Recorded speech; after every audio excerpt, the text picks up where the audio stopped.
राष्ट्रपति ज़ेलेंस्की की तरफ से, यूक्रेन के राष्ट्रपति ज़ेलेंस्की ने दावा किया है कि मैं यहीं कीव में हूं, मैं राजधानी कीव छोड़कर नहीं गया हूं। रूस की मीडिया में इस तरह की अटकलें बार बार आ रही थी कि यहां के यूक्रेन के राष्ट्रपति ज़ेलेंस्की देश छोड़कर पोलैंड भाग गए हैं। ये शब्दावली का इस्तेमाल रूस कर रहा था कि अपने देश को त्याग दिया है राष्ट्रपति ज़ेलेंस्की ने, लेकिन उन्होंने अब से थोड़ी देर पहले एक बयान जारी करके कहा है, मैं भागा नहीं हूं, मैं इस समय यहीं पर हूं, कीव में हूं और यहीं रहूंगा। फौजी वर्दी में नजर आ रहे हैं राष्ट्रपति ज़ेलेंस्की। लगातार न केवल अपने अधिकारियों के साथ बात कर रहे हैं, संपर्क में हैं, बल्कि रोज देश के साथ वो बातचीत करते हैं। जनरल दयाल एक तस्वीर भी उन्होंने जारी की। इस तस्वीर के सहारे उन्होंने कहने की कोशिश की कि मिसाइल आई थी मेरे डाचा पर, मेरे घर पर मिसाइल से हमला किया था, लेकिन हमारे एयर डिफेंस सिस्टम ने उस इनकमिंग मिसाइल को ध्वस्त कर दिया और देखिए मेरे घर के आंगन में उस रूसी मिसाइल के टुकड़े पड़े हैं। यू मिस्ड, उन्होंने रूस को ताना देते हुए कहा। किस तरह से आप इस तस्वीर को देखते हैं और इस घटनाक्रम को देखते हैं? देखिए गौरव, ये बिल्कुल जो मैं बात वहीं से आगे बढ़ा रहा हूं कि ये उनकी पूरी कोशिश है कि जो डेमोक्रेटिक पावर है, जो हम एक बहुत दिन से सुन रहे थे ना, ग्लोबल विलेज है और ये दुनिया एक गांव है और इसमें वेस्ट ही है वो गांव जहां से ये सब होता है। तो वेस्ट की पॉपुलेशन, जो यूरोप की पॉपुलेशन, यूरोप की लीडरशिप पर एक तरफ दबाव डालने की कोशिश है कि देखिए मुझे आप मदद कीजिए, आप लोग मेरे से पीछे हट रहे हैं और ये आपके लिए खतरा है, मेरे लिए खतरा नहीं है। ऐसी चीजें दिखाने में वो हीरोइज्म शो करते हैं अपने लोगों को कि देखिए रशिया मुझे एलिमिनेट करना चाहता है, मुझे मारना चाहता है, मेरे दाचे तक स्ट्राइक हुई है।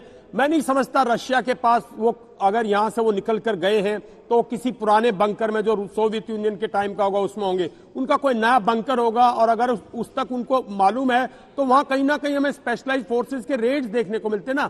ऐसी मिसाइल स्ट्राइक एक दूर दराज से नहीं मिलती। अपने लोगों में पैशन जगाने की कोशिश कर रहे हैं। वो लोगों के जरिए प्रेसिडेंट बने थे, लोगों के जरिए जब इन्होंने विक्टर यानुकोविच को यहां से भगाया था, तो ये वो पीपल्स वॉर करने की, कन्वर्ट करने की कोशिश कर रहे हैं। जहां तक मैं जप्रोजिया की बात कर रहे थे हम, जप्रोजिया का देखिए पावर प्लांट जो है, रशिया इस टाइम पर भी कोई भी ऐसी हरकत नहीं करेगा जिससे जो यूक्रेन की जनता है उसमें हाहाकार मचे। वो बिल्कुल इलेक्ट्रिसिटी बंद नहीं करने की कोशिश करेगा, बिल्कुल ऐसी जगह तबाही नहीं करेगा जहां पॉपुलेशन में, क्योंकि रशिया को भी पता है कि यहां थोड़ी देर के लिए वो विक्ट्री कर सकता है, लेकिन अगर यहां शांति बहाल करनी है अगले 1, 1.5, 2 साल के अंदर भी, अगर इस इलाके को शांत करना है और रशिया के साथ करना है, तो वो पॉपुलेशन के साथ ऐसा कोई कदम नहीं उठाएगा जैसा हम लोग सोचते हैं, जैसा मीडिया में एक चारों तरफ से आ जाता है कि भाई वो ऐसी कोई भी कार्रवाई नहीं करेगी रशियन आर्म्ड फोर्सेस। जो उनके स्ट्रैटेजिक एम है, लोगों को जीतना तो उनका एम है ना। आज क्रीमिया में लोग उनके साथ है ना, इसलिए वो क्रीमिया में बैठे। डोनेट्स और लुहांस्क में लोग उनके साथ हैं, इसलिए वहां बैठे। अफगाजिया में लोग उनके साथ हैं, इसलिए वहां बैठे। यूक्रेन में वो नहीं बैठ सकते अगर पूरी पॉपुलेशन, और ज़ेलेंस्की की पूरी कोशिश लंबी है कि जनता को आज वो दिखा दे, दुनिया को दिखा दे, आज नहीं तो कल अगर वो छोड़ भी जाते हैं टेम्परेली तो वो दोबारा बाउंस बैक करने की कोशिश करेंगे ना। ज़ेलेंस्की पूरी की पूरी पॉलिटिकल गेम भी खेल रहे एक लंबा, और कहीं ना कहीं वो, तो क्या ये युद्ध लंबा चलेगा? इस समय क्या है लेटेस्ट तस्वीर? जनरल दयाल, जनरल सुधाकर जी और राजीव नयन जी रहिए मेरे साथ, हम ये चर्चा आगे बढ़ाएंगे, लेकिन उससे पहले खार्किव के समय क्या है ताजा स्थिति? हम आपको सीधे खार्किव लिए चलते हैं। आईहोर मेरे सहयोगी वहां से हमारे साथ जुड़ रहे हैं। आईहोर की ये रिपोर्ट देखिए किस तरह से वहां तनाव लगातार बढ़ता जा रहा है, और ये बिल्कुल ध्यान रखिएगा कि करीब 1000 भारतीय बच्चे वहां से भी निकलने का प्रयास कर रहे हैं, एमबीबीएस के स्टूडेंट्स। रूस का दावा है कि 130 बसें उन्होंने लगा रखी है वहां पर, न केवल भारतीय बच्चों के लिए, और लोग जो निकल के बेलगोरोड बॉर्डर जाना चाहते हैं, लेकिन क्या वो निकलने की स्थिति में है? देखिए ये report. No people on streets, no civilian car on streets. Right now you can see the car. There's a yellow strips. There's a yellow strips. Yellow is Ukrainian color. Enemies. These are red streets. Russian terrorists. These are red streets. Or without streets. Or without streets, yeah. Be careful. Right now I will show you what's happened here during the night. I think it was scouts attack. Scouts attack on the civilian bus. Look at this. Green bus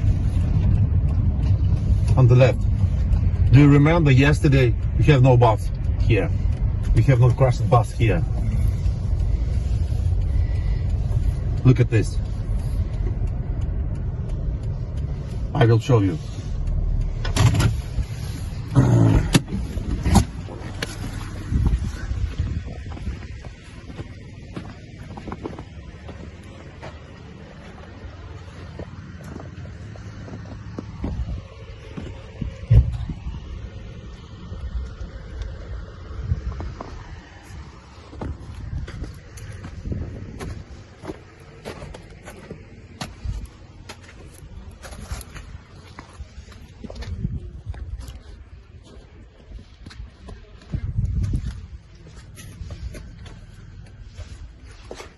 I don't know what is it.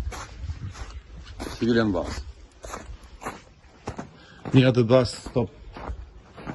Near the bus station. This place. A bus stop.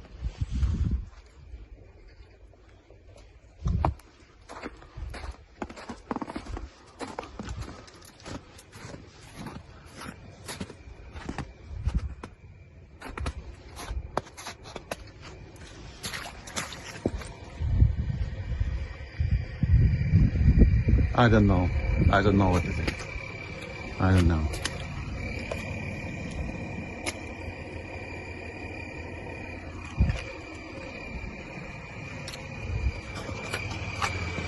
Oh my God. Did you hear? Right now. Attacks.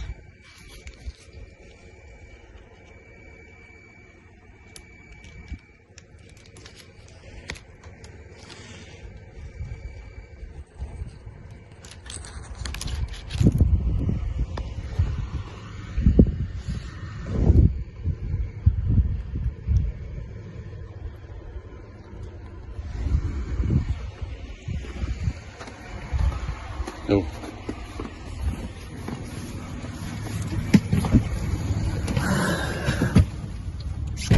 और Kharkiv में तबाही दिखा रहे हैं मेरे सहयोगी आयहोर।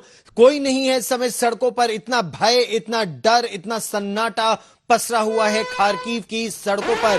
और ये लेटेस्ट तस्वीरें समय हम अपने दर्शकों को दिखा रहे हैं। ये तस्वीरें बिल्कुल अभी खार्किव से आ रही हैं। देखिए किस तरह बड़े बड़े रॉकेट और मिसाइलों से हमला किया रूस की सेना ने खार्किव शहर पर, उस पर पूरी तरह से कब्जा करने के लिए। खार्किव शहर तबाह होता हुआ, हालांकि ये पूर्वी रूस का के से बिल्कुल सटा हुआ इलाका है, मतलब पूर्वी यूक्रेन में रूस से सटा इलाका है ये।